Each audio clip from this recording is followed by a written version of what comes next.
আলহামদুলিল্লাহ, আল্লাহ তাআলা ডক্টর মিজানুর রহমান আজহারি ভাইকে অনেক মূল্যবান, অনেক গুরুত্বপূর্ণ একটি গুণ দিয়েছে। একটা মানুষ দীর্ঘ 1 ঘন্টা 1.5 ঘন্টা আলোচনা করেছে, খুব সুন্দরভাবে মানুষকে বুঝিয়েছে। আমরা সেই দিকে পজিটিভ চিন্তা না করে এই দীর্ঘ 1 ঘন্টা বা 1.5 ঘন্টা আলোচনার মধ্যে যদি একটা বা দুইটা মিস্টেক পাই, যেটাকে আমরা কোনো ভুলের মধ্যে ধরা পড়ে না, কিন্তু কিছু লোক আছে দূরবীন দিয়ে তালাশ করে করে ওরা ভুল ধরে। যেমন উনি সম্ভবত যশোরে এক প্রোগ্রামে রাসূল সাল্লাল্লাহু আলাইহি সাল্লামের কথা বলতে গিয়ে ইংরেজিতে একটা শব্দ বলেছিল কাউবয়। কিছু মানুষকে দেখলাম, কিছু ওলামায়ে কেরামদেরকেও দেখলাম যে ওনার এই শব্দটাকে নিয়ে অনেক তোলপাড়। এক একজন এক এক রকমভাবে ব্যাখ্যা করতেছে, এক একজন এক এক রকমভাবে বলতেছে।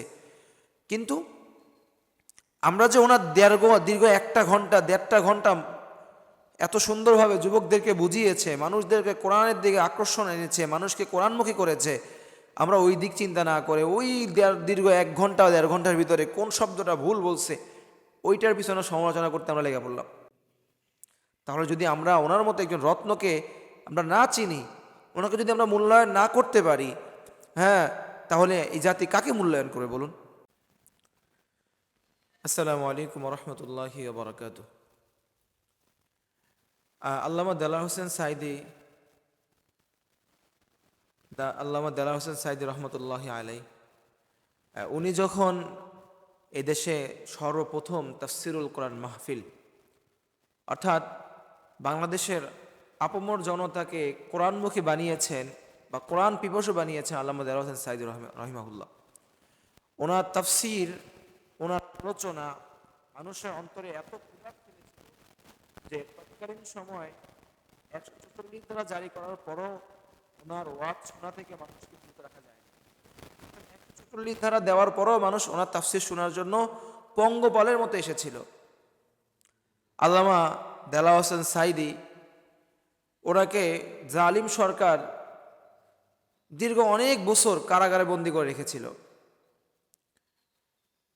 তো উনি যখন জালিমের জিন্দানখানায় বন্দী হয়েছে, তারপর থেকে লম্বা সময় পর্যন্ত ওনার মতো করে মানুষকে কোরআনের বুঝা, অনেক আলিমই ছিল হক্কানি আলেম, কিন্তু ওনার মতো করে কোরআন বুঝানো অথবা মানুষের যে কোরআন পিপাসা ওটা নিবারণ করার মতো কেউ ছিল না মাঠে ময়দানে। যার কারণে বিষয়টা হয়েছে কি, যে হক্কানি আলেম তো অনেক ছিল, মানুষ অনেক বক্তার ওয়াজ শুনতো, অনেক আলহামদুলিল্লাহ দলে দলে হেদায়েতের দিকে আসছে, কিন্তু তাফসিরের যে পিপাসা ছিল ওই পিপাসা কিন্তু নিবারণ হয়নি। আলহামদুলিল্লাহ, আল্লাহ তাআলা ডক্টর মিজানুর রহমান আজহারি ভাইকে অনেক মূল্যবান, অনেক গুরুত্বপূর্ণ একটি গুণ দিয়েছে।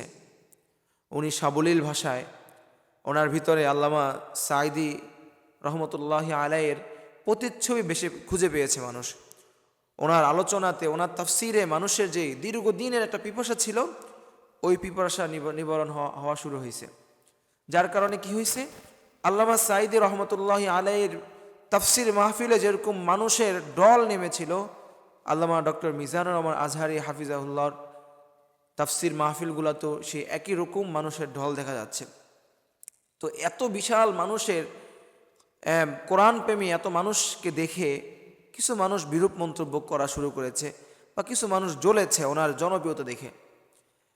তো একটা মানুষ দীর্ঘ 1 ঘন্টা 1.5 ঘন্টা আলোচনা করেছে, খুব সুন্দরভাবে মানুষকে বুঝিয়েছে। আমরা সেই দিকে পজিটিভ চিন্তা না করে এই দীর্ঘ 1 ঘন্টা বা 1.5 ঘন্টা আলোচনার মধ্যে যদি একটা বা দুইটা মিস্টেক পাই, যেটাকে আমরা কোনো ভুলের মধ্যে ধরা পড়ে না, কিন্তু কিছু লোক আছে দূরবীন দিয়ে তালাশ করে করে ওরা ভুল ধরে। যেমন উনি সম্ভবত যশোরে এক প্রোগ্রামে রাসূল সাল্লাল্লাহু আলাইহি সাল্লামের কথা বলতে গিয়ে ইংরেজিতে একটা শব্দ বলেছিল কাউবয়। কিছু মানুষকে দেখলাম, কিছু ওলামায়ে কেরামদেরকেও দেখলাম যে ওনার এই শব্দটাকে নিয়ে অনেক তোলপাড়। এক একজন এক এক রকমভাবে ব্যাখ্যা করতেছে, এক একজন এক এক রকমভাবে বলতেছে। কিন্তু আমরা যে ওনার দীর্ঘ 1 ঘন্টা 1.5 ঘন্টা এত সুন্দরভাবে যুবকদেরকে বুঝিয়েছে, মানুষদেরকে কোরআনের দিকে আকর্ষণ এনেছে, মানুষকে কোরআনমুখী করেছে, আমরা ওই দিক চিন্তা না করে ওই দীর্ঘ 1 ঘন্টা 1.5 ঘন্টার ভিতরে কোন শব্দটা ভুল বলছে ওইটার পিছনে সমালোচনা করতে আমরা লেগে পড়লাম। তাহলে যদি আমরা ওনার মতো একজন রত্নকে আমরা না চিনি, ওনাকে যদি আমরা মূল্যায়ন না করতে পারি, হ্যাঁ, তাহলে এই জাতি কাকে মূল্যায়ন করবে বলুন? এই জন্য ওনার দীর্ঘ 1 ঘন্টার পারলে সুনাম করেন, পারলে তারিফ করেন, পারলে সেটার প্রশংসা করেন, কিন্তু 1-1.5 ঘন্টার ভিতরে আপনি একটা ভুল পাইছেন, ওইটাকে নিয়ে আপনি সমালোচনা করতেছেন, এটা ঠিক নয়। উম্মতের মধ্যে আর দ্বন্দ্ব ভেদাভেদ সৃষ্টি চাই না আমরা। এই জন্য প্রিয় ভাইরা, যদি একান্তই ওনার কোনো লেকচারে ভুল পাওয়া যায়, আমি ওলামায়ে কেরামদেরকে বিনীত অনুরোধ জানাচ্ছি যে আপনারা পার্সোনালি ওনার কাছে যাইয়া ওনারা ভুল ওনাকে ধরিয়ে দেন। কিন্তু এভাবে ব্যাপক আকারে যদি আপনারা এটাকে সমালোচনা করতে যান, তাহলে কিন্তু আপনারাও সমালোচিত হবেন। কারণ আল্লাহ রাব্বুল আলামিন যাকে ইজ্জত দিতে চায়, যার সম্মান উদ্দিন করতে চায়, পৃথিবীর কোনো মানুষ তাকে টেনে হেসে নিচে নামানোর কোনো ক্ষমতা রাখে না। এই জন্য আল্লাহ রাব্বুল আলামিন ওনাকে উপরে উঠাচ্ছে, ওনার মান উপরে উঠতেছে, এই জন্য ওনাকে উপরে উঠতে দেন। ওনাকে আপনি 1000 টানলেও ওনাকে নিচে নামাতে পারবেন না। এই জন্য আল্লাহ তাআলা আমাদের সবাইকে সঠিকটা বুঝার তৌফিক দান করুক। আর হচ্ছে ওনার যদি কোনো ভুল আমাদের নজরে আসে, আমরা এটা ওনাকে পার্সোনাল জানাবো। এটাকে নিয়ে অনলাইনে কাদা ছুড়াছুড়ি বা এটাকে নিয়ে সমালোচনা যদি করি, তো সেটাতে আমাদেরই ক্ষতি, ওনার কোনো ক্ষতি হবে না।